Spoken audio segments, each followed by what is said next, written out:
ఈ రోజే డౌన్లోడ్ చేయండి. మీ ఫేవరెట్ షోస్ చూడండి. రేఖా వదిన, మీరెందుకు ఏడుస్తున్నారు? ఆయన ఈ టైంలో ఇక్కడే చేస్తున్నారు? పిన్ని గారికి హారం గురించి తెలిసిపోయింది. ఆవిడ నన్ను ఇంట్లో నుంచి పంపించేశారు. నాకు తెలుసు అత్తయ్యకి హారం గురించి తెలిస్తే ఇలానే ఏదో ఒకటి చేస్తారని. కానీ తప్పు చేసింది నేను కదా, కాబట్టి నేనే సరిదిద్దుతాను.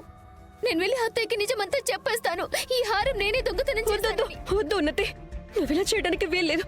నువ్వెవరికి చెప్పొద్దు. లేదు వదినా, నేను చెప్పి తీరాల్సిందే. ఉన్నతి ఆగు.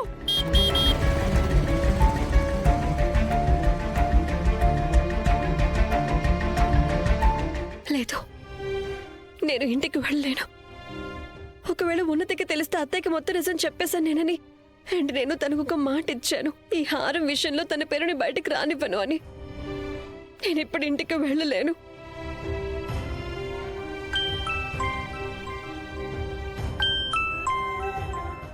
రాఘవ్ నాకెందుకు ఫోన్ చేస్తున్నారు? ఆయన పని మధ్యలో ఎప్పుడు ఫోన్ చేయరు కదా, మరి ఈరోజు ఎందుకు చేస్తున్నారు? రేఖా, ఫోన్ లిఫ్ట్ చేయి. నేనిప్పుడు మీకు ఏమీ చెప్పలేను రాఘవ్. I'm sorry.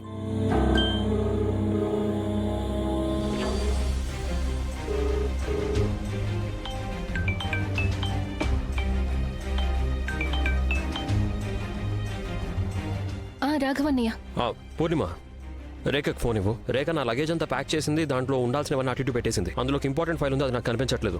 తన నా ఫైల్ని భాస్కర్కి ఇవ్వమని చెప్పాలి. నేను ఎయిర్పోర్ట్కి బయలుదేరుతున్నాను. హలో హలో పూర్ణిమ, ఏమైంది? అత్తయ్య గారు మీకు చెప్పి మిమ్మల్ని ఇబ్బంది పెట్టాలని అనుకోలేదు. ఆవిడ ఏంటి? రేఖ.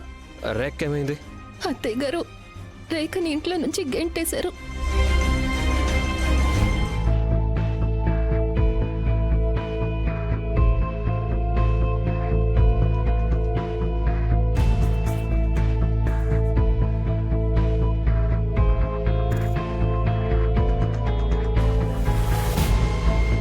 లేదు పూర్ణిమ, నేను ఇది ఖచ్చితంగా చెప్పగలను. రేఖ దొంగతనం చేయదు. పోనీలండి రాఘవన్నయ్య, నేనొక్కదాన్నే కాకుండా ఇంకొకరైనా రేఖ గురించి ఇలా అనుకుంటున్నారు. నేనొక్కదాన్నే రేఖకి ఎలాంటి సాయం చెయ్యలేను. ఖచ్చితంగా రేఖ ఇలా ఎవరినో కాపాడడానికే చేస్తుంది. తను ఎక్కడుంది? వాళ్ళ ఇంటికే వెళ్ళుంటుంది.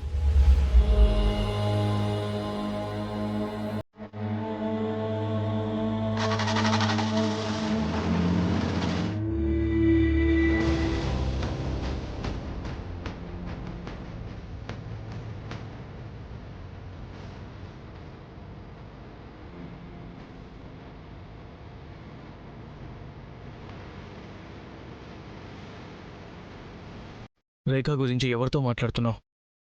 అది మామయ్య గారి కూతురు పింకీతో. అలాగా, ఫోన్ చెక్ చేయనా?